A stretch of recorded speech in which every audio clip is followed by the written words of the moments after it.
Yeah, ne? Justice, my good people. We seem to have a family running on African time. So, any advice about getting my totem? Thought maybe I'll do some traveling after I get it. You know, get away for a bit. Kidding.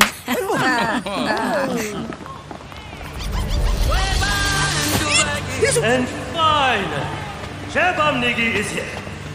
The long walk to freedom never looked so good. Okay, I'm ready.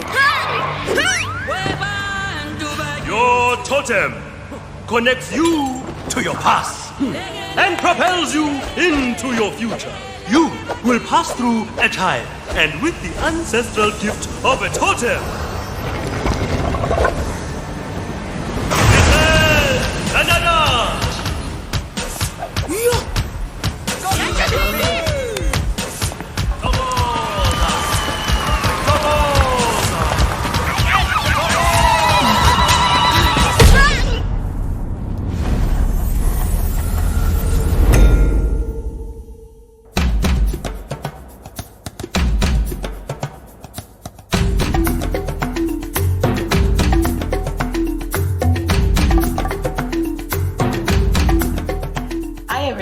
Welcome.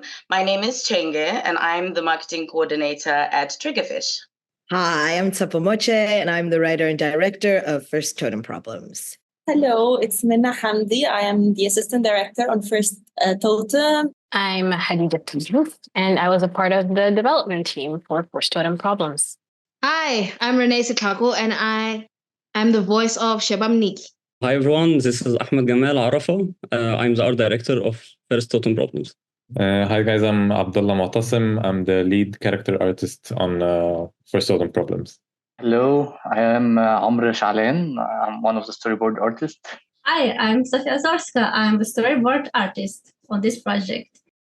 The first thing I'd like to talk about is the introduction to creative vision. About the initial inspiration for First Totem Problems. What were the key themes and messages you wanted to explore through the episode?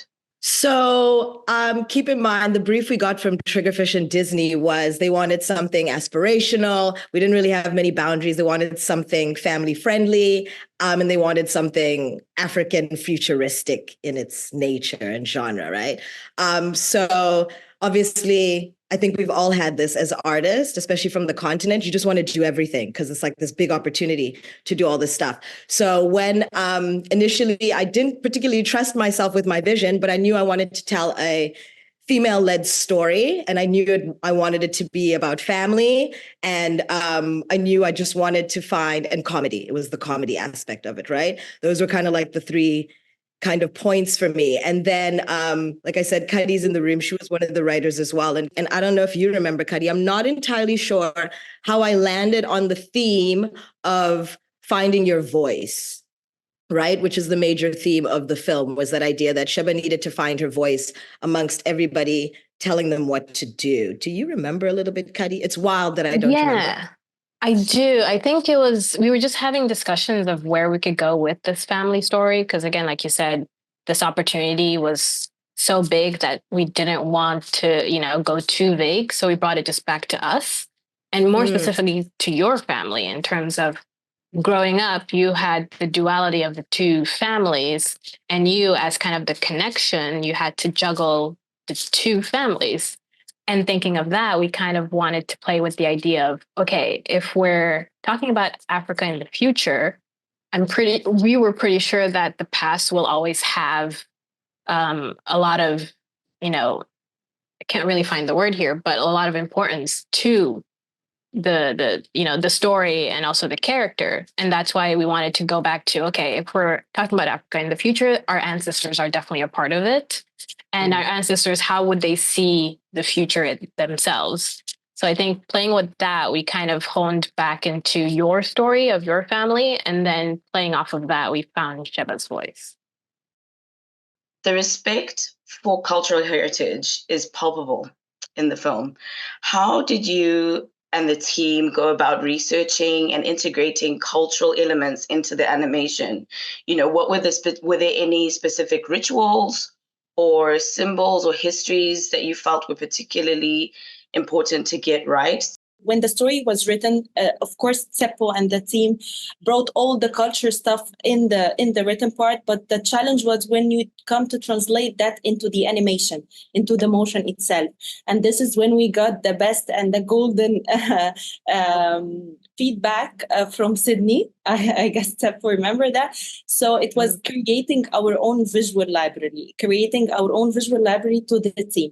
So this is when we brought like the cultural, not the usual cultural thing but the cultural movement, the motion, how you can relate to that person and see it's within your culture. It's not someone foreign. It's not coming from the biggest names we always see or the animation we have in our mind, the usual visual library we do. So we started like doing our own library. We started like sometimes filming Tshepo while she talks, while she moves. We started, Tshepo brought a lovely library from movies, series, people from South Africa. And the irony of the similarities I found between us and South African movements, people, culture, the idea of we have that culture that we love, it is implanted in us without even knowing. So that was a great part to me and all the team. I remember even passing that to the team, that references, and everyone was like laughing on the reference itself. So it was a lovely and victory moment, I believe. Actually, jumping off of that idea, because I think we were having that moment also in the development of realizing how, even though we're kind of from different backgrounds, we all have the same ways we talk to our elders, for example, or the same way we try to like figure out how to navigate, the family aspect of our lives by kind of not pretending, but imitating our elders or our mothers and such.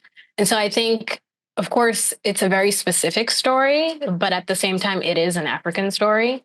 And so that kind of opened the door to these symbols and these rituals where, of course, it is Sheba's story, but we can all put a little bit of ourselves and kind of, say thanks to the cultures that brought us together. So it was a really good time. Yeah, I just want to point out as well, just what Mena is saying, when we joined up with Giraffics, one of the things that was so special to me was connecting North and South, right, of the continent. So it was like, I was like, yes, to Egyptian artists. I've also never been in the room with them, and now it's all family, which is fantastic.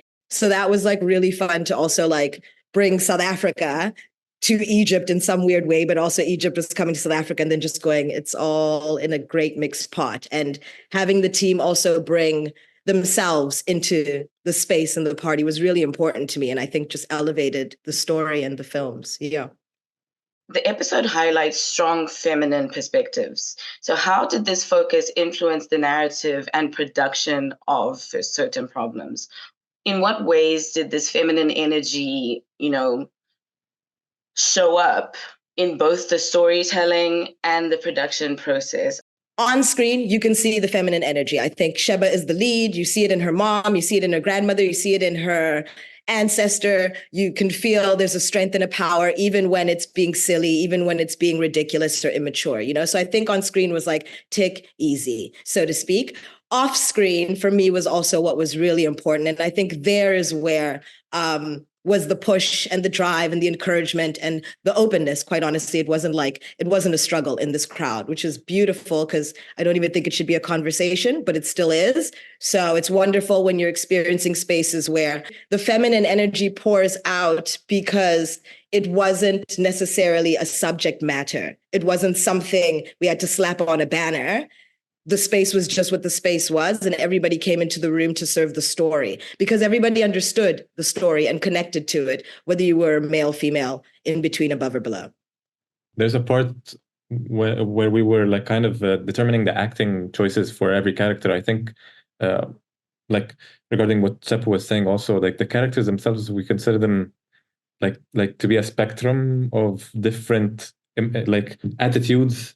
And some males do have this, an amped up femininity in them. Like Baba has a certain personality. Malome has a certain personality, which was very challenging also. And there's Sheba and there's Mimi. So very different females. So it was mainly about what every character experienced and what their backstory was, and do we connect with that, and how their acting choices would be based off of that. How did you prepare for the role of Sheba, especially considering her deep connection to the ancestors and her quest for identity, with things like family, cultural reverence, all of those things in mind? How did you prepare for that? If I'm being transparent and completely honest, I would love, again, to give some nice big actors background. But honestly and truly, I listened. The authenticity of our characters was on the ground voices, right? We wanted and an opportunity to showcase those voices and also just say those voices can be heard, whether your accent is there or not. You'll learn to hear. As Renee said, she was listening, you know what I mean? Even in her own South African corner. But there was a period in studio where Renee was doing the most with Sheba, and she was giving all the variations and all the glory there was, but it wasn't her voice, right? She had put on a voice, which is natural, cool. And then we took a break and she was talking on, I asked the casting director to leave the microphones on, and she was talking in a corner, just practicing there with the coffee and the tea. And she was like, I want my tea, get it. And she was practicing her lines and talking to herself. And I asked them to record that. And when she came back in, I said to her, I was like, that person talking in the break is the person I want. As an actor, you're prepared to tell somebody's story. I'm not living, like reality TV. I'm telling myself, like you said, that voice, that preparation, and I do remember you saying that little person who was talking to themselves, they're busy saying 18 different things. Bring that energy. I listened, and it was so easy to hear what she was saying based off what was written, and being in the room with Tshepo when they were directing me as to how to get that voice out. The preparation was me saying, okay, learn your words, internalize them, and come up with a couple different ways to get through it, different ways to say it. There was very little preparation, but a lot of respect and listening and love and room to play. What are some of the key steps that you take to prepare yourself for directing an animated project? I know that this was your first animated project, if I'm not mistaken. So what were some of the steps that you took to prepare yourself? And, how did the process differ from what you initially thought it was going to be like, particularly in terms of the visual storytelling and working with animators? What were you prepared for and what surprised you? The biggest thing I know I was prepped to do and knew I would do was to allow everybody else ownership over this project, because it's not just mine. And as much as, I'd be in the room and be like, I had all these conversations, I wanted to get to know everybody as well. So it was important for me to have personal connections with everybody in the understanding of their craft. So I respect everybody and what they do the same way I expected everyone to respect me, even in my first time, and allowing everybody to do their job. Right. So the thing I discovered about directing for me personally was it's not so much giving direction. It's being able to express something to other people who are skilled and know what they're doing. And if I'm expressing and communicating well enough, they'll deliver. You know what I mean? And also, if they're invested enough, they'll deliver more. Right. At least that's the theory. Right. And I mean, it's not just a theory, tried and tested. But that was the biggest that's how I'm walking in the room. That, and also being honest about my, what's the word I'm looking for? Vulnerable about my skill set, what I knew, what I didn't know. So I knew having an AD, surrounding yourself with strong people also matters, right? So I asked for, when choosing Mena, an amazing list of women were there, but Mena was the one that I knew was very different from me and her organizational skills. And I was like, I need that. Okay, I don't need a friend. I need someone's going to come in and be while laughing with me. So having Mena around that was amazing. Jimmy joined our team a little bit later. We had an initial art director. He came in afterwards. And the amazing thing with Jimmy was when he was, call it auditioning for the role, in his work, he took ownership of the project. He completely threw out whatever visuals we gave him. And he was like, this is what I saw of your project. And for me, that was important because I was like, great, he's got the confidence to snatch this whole thing for himself and present what he thinks is the vision. And the same thing with Abdallah, it happened as well. Sophia as well, she joined a little bit later. Amr was our lead storyboarder. Everybody at some point in this room snatched up the story and was like, this is what I think. And I could work with that. And that's how I directed. I worked off of what people offered me. There's a story where I actually had a conflict with the characters, and it was about to get approved. And then I like you said, I tried to take responsibility of them and kind of work on them a little bit and show you an alternative, which wasn't in our schedule at all. And then you approved, and it was like a surprise for me. And I think that built a connection between us both. And onwards from there, it was okay. She has a certain vision, which I respect, but she leaves enough room for us to contribute. And I think that she knows that strengthens the story more and strengthens the message more. And but it also gives you more responsibility, because now you have, like, it falls on you what goes on the screen, essentially. So you kind of be careful to put your best foot out there, and that's what Tshepo gave us all. So yeah. Another aspect of this is that the freedoms that Tshepo gave us allowed us to go to places that we didn't think that we would go there. And so, for example, Tshepo is briefing us on a location, and she has his initial thoughts on the location, but she doesn't give you like a direct manual of how to do it, like ABC and so on. So we if she wants a building, we made like 50 buildings and in different styles, and here you go. So I think it helped us flesh ideas out more and making everything more interesting, other than following only one direction of thought. Yeah. What were some of the specific challenges that you faced in bringing the visual elements of the show to life? How did you ensure that the animation remained true to the cultural authenticity and the artistic vision that that Tshepo had set out?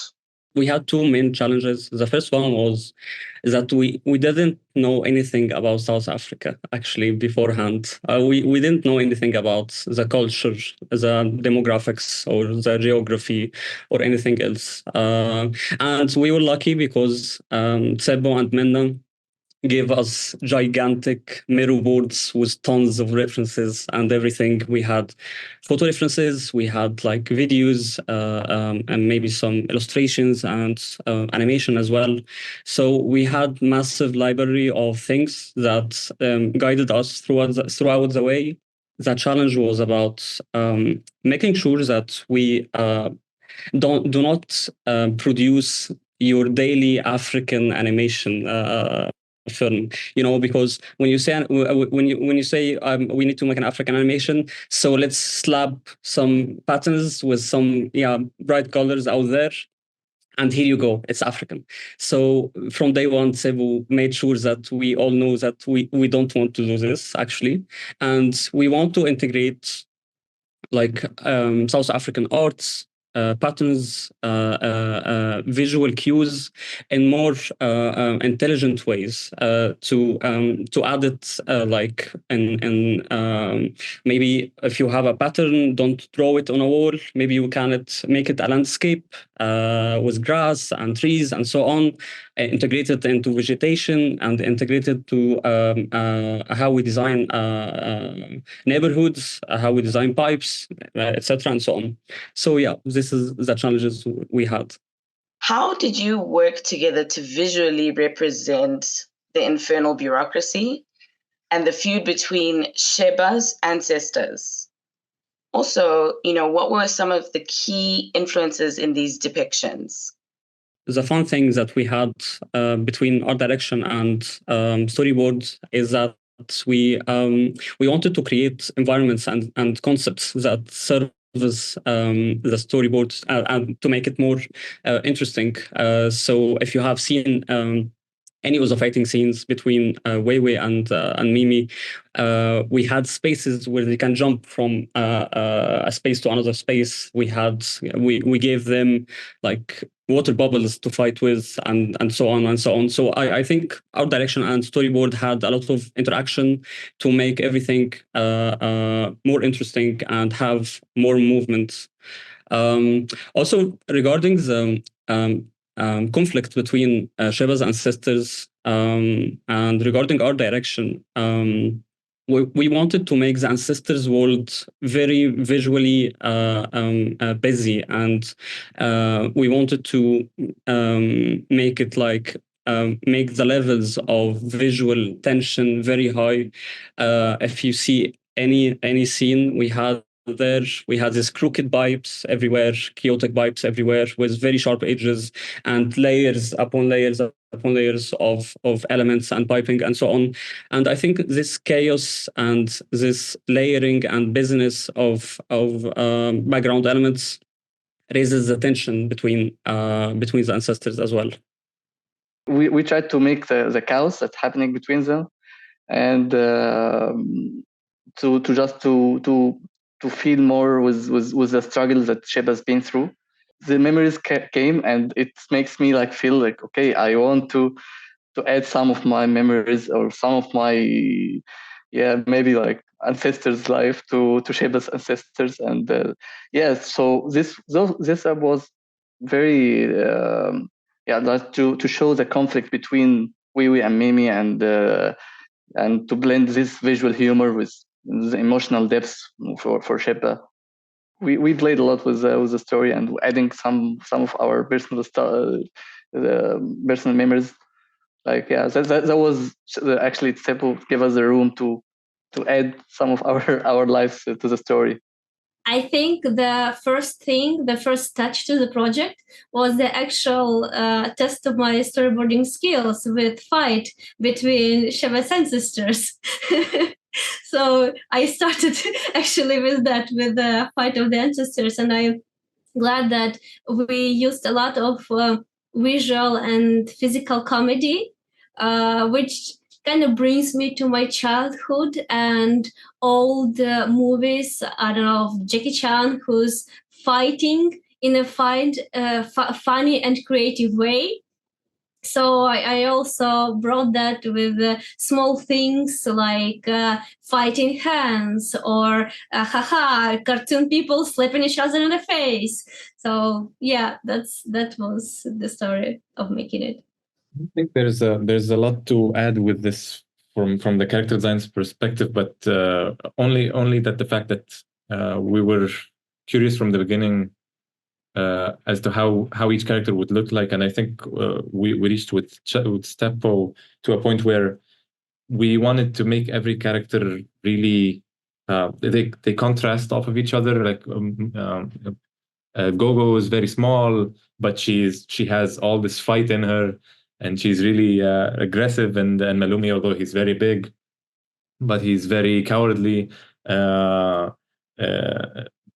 Also with Weiwei and Mimi, like the ancestors, they both have very very opposing looks, and we would always say like Weiwei had a Rafiki vibe in him in Lion King. And also one fun thing regarding Mimi's look, we didn't intentionally design her on Lillian Dubé, who was the voice actor, but we were very very surprised that she looked exactly like her. And I don't know, but it was really fun, and I think this kind of contrast in the designs between both families actually helped support that idea of the difference. Yeah. What were some of the technological tools and innovations that you guys used that were pivotal in creating the unique visual style of First Totem Problems? Were there any new techniques or tools developed specifically for this project? Regarding techniques, and we haven't used something that's brand new, but although our film was in 2D and the output looks like very 2D-ish, we used 3D heavily in our film. Every location was modeled inside Blender, and every shot was we had like a camera for every shot inside the 3D model of the location. And the background artists worked over the 3D models we had. So we had this freedom to change lenses, make some camera movement as well. And also, some of the final shots were completely made inside of Blender in 3D, although it looks 2D, because we had this experimentation of texturing 3D models inside Blender, where we had background artists provide us with texture maps. We didn't actually paint directly on the model, but we had texture maps for everything with our style, and added it to the 3D model. We can see it a lot in the ceremony building, and we can see it a lot in the train sequence, because we had some complex camera movements in that inside the train. And actually, it was very fun, because if you see the final product, you can't actually say it has been done in a 3D software rather than painted inside of Photoshop or anything else. Also, we had a lot of 3D projection, and we experimented a lot with 3D and 2D projection, especially in some major shots and inside the ceremony area. And it was very fun to make. It took us a long time to experiment with, but it was very fun to make. The artist that took months to experiment with these things is called Renato. He's a genius in Blender, and yeah, we had a lot of fun doing this stuff.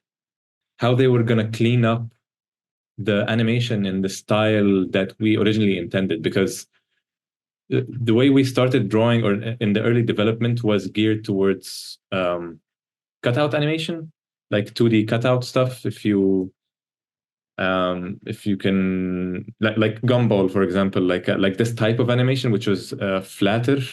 But we reached a point where we kind of liked the look of where it is now, sort of, I wouldn't say Disney-esque, but it has this 3D look into it, and which is more interesting and more fun to have on screen. But it's the nightmare to try to animate and to kind of get on screen properly. One of the things that stands out the most to me as just a consumer of the show, I wasn't involved in any of the production at all, is how funny this show is. Comedy often involves cultural references and nuances. So how did you ensure that the comedic elements in First Totem Problems were sensitive to culture, but that they also resonated with local and global audiences? I think if you're creating from the most authentic place you can dig into, then it's not hard to find it, if that makes sense. And I think everybody said it. Everyone connected to some character, some part of the storyline, something. So we could move beyond that and just get into the funny aspects of it. Sensitivity spaces. Honestly, like I wasn't trying to be that sensitive to a certain degree. You know, I understood the lines of culture in a certain way, but it was also about mashing them up, poking at them, questioning them. And letting people, we had a cultural consultant come in and, check the dots for us academically. And a lot of the stuff they said was incorrect was the reasons we had it, so it was great. So we're ticking the boxes. So yeah, I think the rest of the room can kind of speak to the cultural sensitivities. But in my corner, comedy is also the helpful tag, right? Anything is less sensitive when you're laughing at it. And for me, with such a depth of story, we needed to laugh because it's family stuff, and that is sensitive. Yeah, actually, I think as well, comedy, we had a lot of visual comedy coming out of how characters move, because the comedy is not always coming from dialogue. And as Abdullah covered, we had a lot of common things, and we understand humor, South African humor, and internalize it. But also the way the way the animators and Abdullah designed how, for example, way walks or how he defends himself or anything. And I remember my little boy laughing at some of the scenes, although he didn't know, he was like 1 year old. Yeah, and he was laughing about multiple scenes there, because yeah, it shows in there the comedy. You see the comedy instead of just hearing it. Yeah. The ancestors and the characters generally funny, poking each other with those lines. But as a visual artist, I tend into the visual stuff. So the physical comedy, which is not offensive to the physicality, was also very important. So you can often see the offensive jokes about the kicking some part of the bodies, which haha. But here we're absolutely family-friendly humor of the fighting hands, like hands really like making a big part in the animation. And I remember the particular moment when the ancestors were fighting and there was a destruction movement with this. I don't remember the initial idea for this moment, but Sheba suggested this action, and she did the brief explanation. What does it mean? And it's just clicking so naturally. Yeah, like you're tricking the person. So there's something in the hand, and there's nothing. So yeah, and also utilizing the environment, as also was mentioned, the bubbles, the squishing Sheba into the doors, and like all of these things. They do the visual comedy. It was intended to show the fun part of our culture. And the comedy is about if you're showing yourself, your genuine self, anyone can resonate, even if it's not part of that culture. So adding to Gamal, actually, my nephew as well was like, this is an episode that I can see before I sleep and laugh. And that was really nice. And he was like 6 or something. And it's like, he don't understand cultures. And he was like, that's fun and light. And this is what he understood from the episode. So I believe the genuinity of the telling the story in a comedic way, what made it can be reached to anyone, any age and any culture or place. So I want to touch on what some of your favorite comedic moments were. So where are we with this? I can tell you what mine were as a watcher. I loved the fight. Like the fight between the ancestors. That was brilliant. When she pulled out the machete, I was done. I was in ribbons. It was so funny. It was so funny.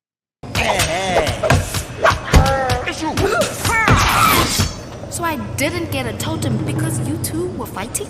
One of my favorite parts is when she's got her totems. And she goes there and she tries to get it scanned, and then it doesn't. And she goes, seriously? And she like pulls it down.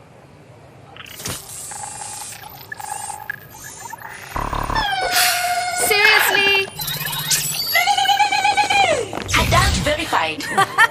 There was the fight where the family fought together in a big cluster of smoke inside the waterfall with where the totems were getting placed. There were a couple of things there where, like, for example, like Gogo, like Malumi took Gogo's glasses, which were essential to her design, and she looked weird afterward, and just grabbed it to look inside to figure out the totems that Sheba got, and within the cloud itself, there are a lot of actions where people are pulling, things they shouldn't pull, and the hairs and stuff. But it was there were a lot of comedic choices that were placed in stuff that gives it like an overall feeling, but it's in the background.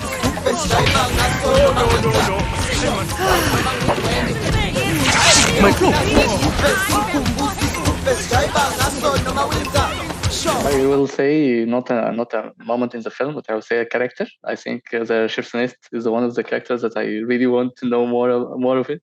Who make her do this job? This is a big question to me. Like, this job is critical, and she's doing it with the 2 guards that do her all the favors that she wants.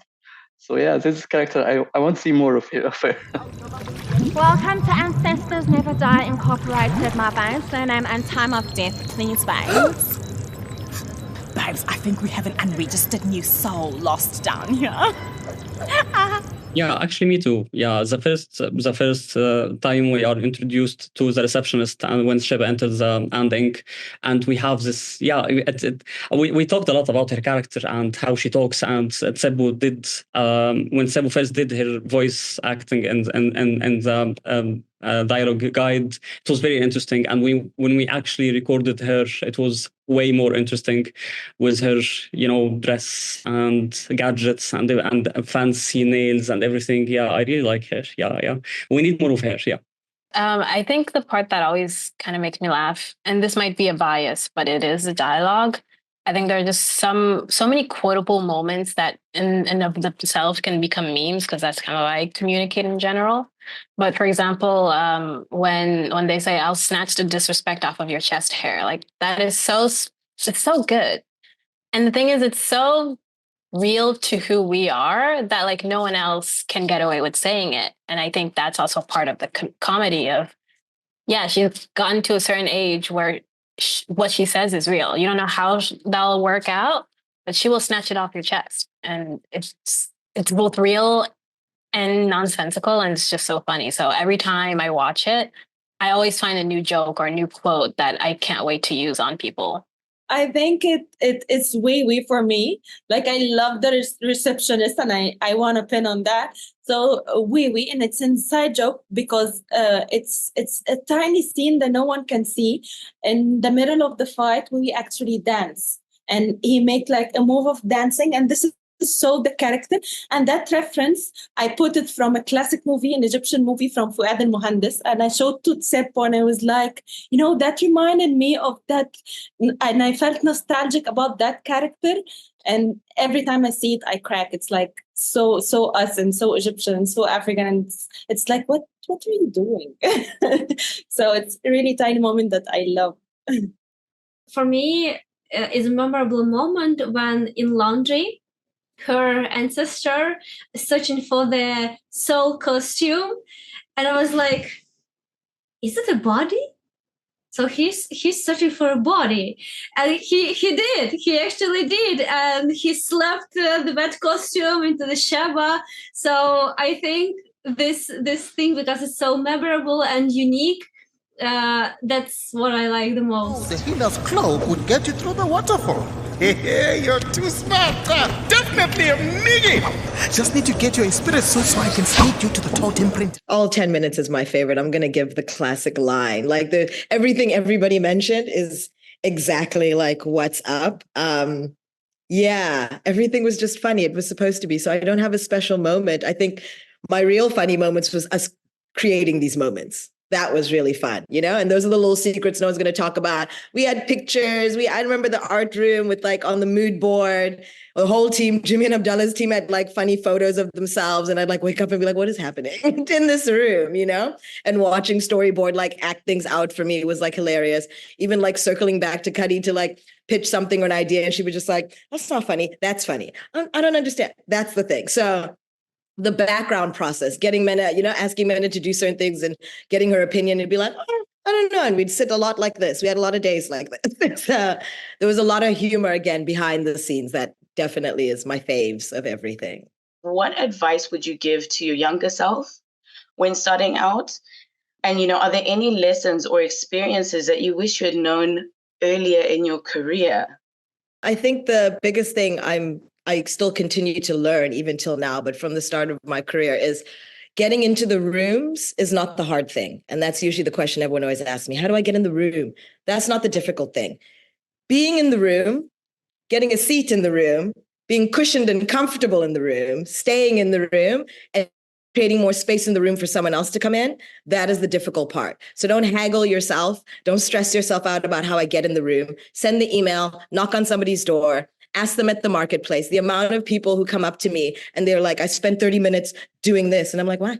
And now you're here. Here's my card. Send me an email. And I've done it to other artists as well. You'd be amazed how nice we actually are with each other. So getting in the room is not the difficult thing. Don't stress yourself out about that part. It's when you get in there, know what you're about, because that's when we're coming for you. When you're in the room with us and me and whoever, that's when I'm going to ask who you are. So know that bit about you. like reflecting back on one of the experiences that really resonated with me on the film was how ownership was a very important thing to come to terms with this project.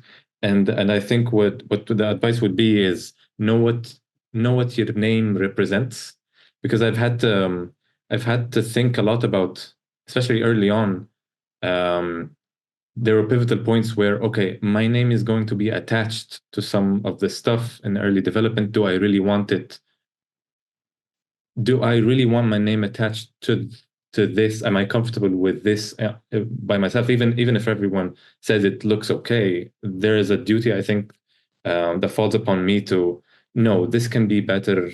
I want my name to be associated with this in the credits. I think my advice is to being able to adapt throughout the process, because we worked with a lot of artists, and some of them didn't have the ability to adapt to our ecosystem and our workflow, and it wasn't actually something established. We didn't have an established workflow or like a manual for what we are doing. We all gave ourselves a chance to learn throughout the process and adapt to the process and learn new things from each other. So fast adaptation and quick learning and learning from everyone. What my advice would be is dream that big dream. Like dream it and dream it boldly. Because I'm from a very small town in South Africa, not the smallest, but one of the small ones, Bloemfontein.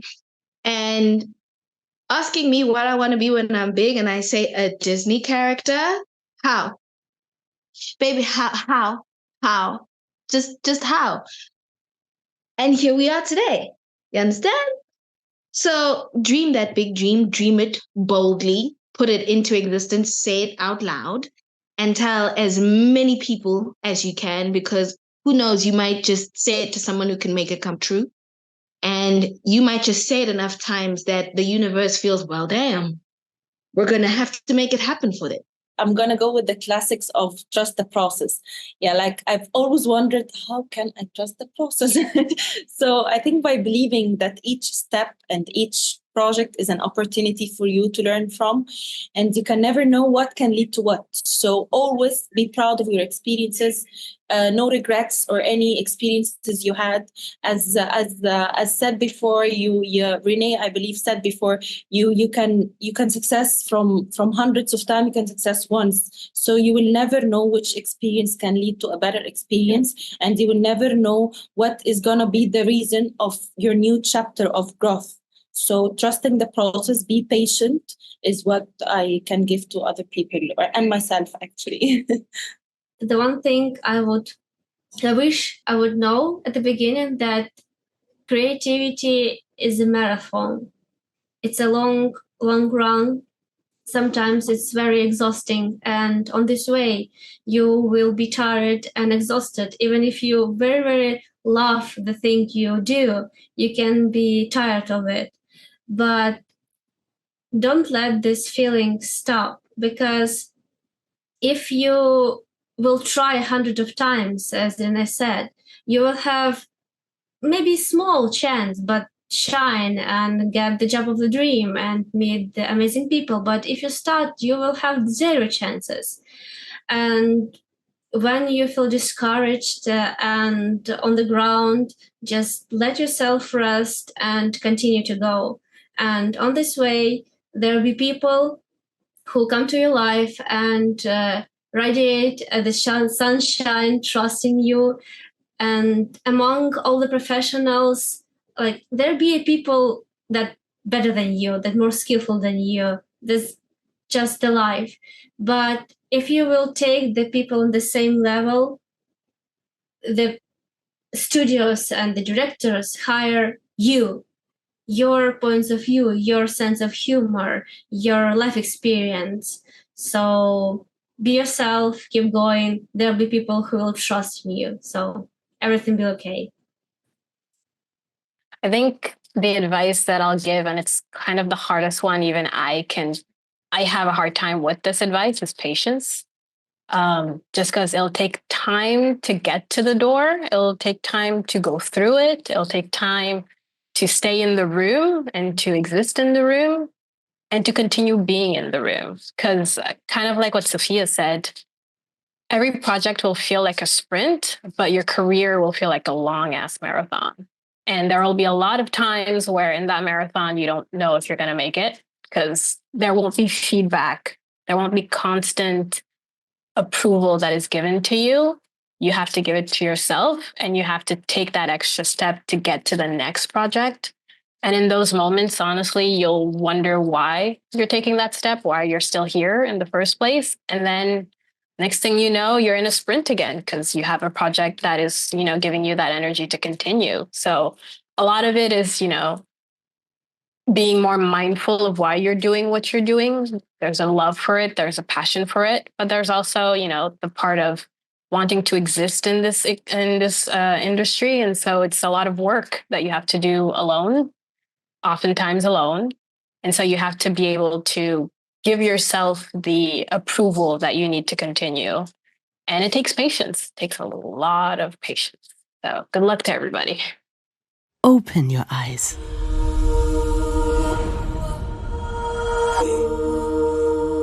It is not what we have, but what we do.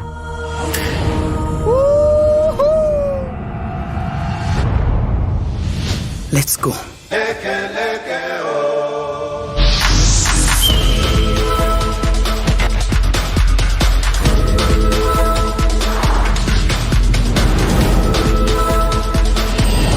We are headed to the big leagues, Jaya Army! From the ruins of great Zimbabwe!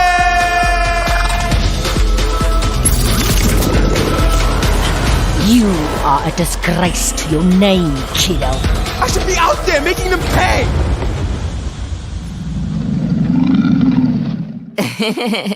Move?